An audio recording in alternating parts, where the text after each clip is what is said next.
আসসালামু আলাইকুম। মনে খুব কষ্ট লাগে যে বাংলাদেশে যেই বৈষম্যের কারণে এত কিছু হইল, গণ অভ্যুত্থান হইল, 24 হইল, এখনো সেই বৈষম্যই রয়ে গেছে। আমরা ভাবছিলাম হয়তো নির্বাচিত কোনো সরকার যদি বাংলাদেশে ক্ষমতায় আসে, আগের মতো হযবরল অবস্থা থাকবে না। কিন্তু অত্যন্ত দুঃখের বিষয়, তার থেকেও আরো অবস্থা দিন দিন খারাপের দিকে যাইতেছে। আতাউর রহমান বিক্রমপুরী দেখেন, এই লোকটা মানে যখন যার যেই মানুষই তার কাছে বিপদের কথা জানাইতো, মানে বেশিরভাগ তিনি যে বিষয়গুলা সমাধান করার চেষ্টা করছেন সেই বিষয়গুলো হচ্ছে কোনো গরিব মানুষ বা কোনো ধর্ষিতা মেয়ে, কোনো ধর্ষিতা মা, মানে যাদের উপরে অন্যায়ভাবে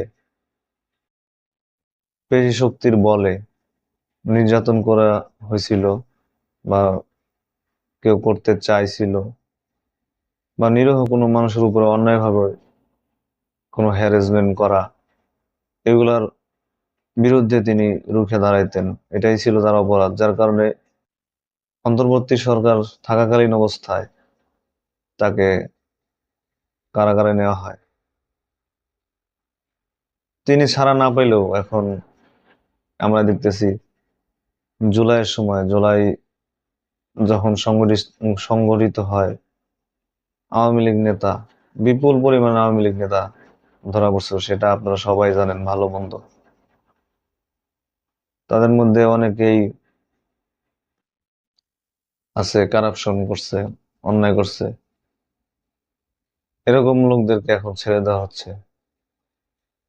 দুঃখের বিষয়, পরিতাপের বিষয়, আতাউর রহমান বিক্রমপুরের মতো এরকম নিরীহ আরো অনেক আলেম আছে, তাদেরকে ছাড়া হচ্ছে না। তাদের দোষ কি?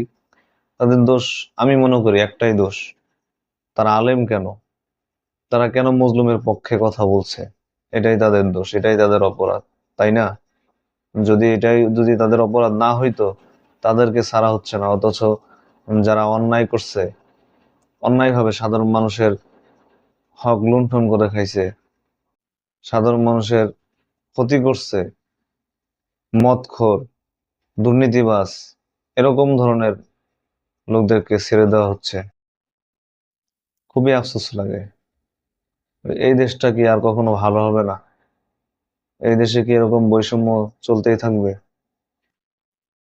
কতদিন চলবে এরকম?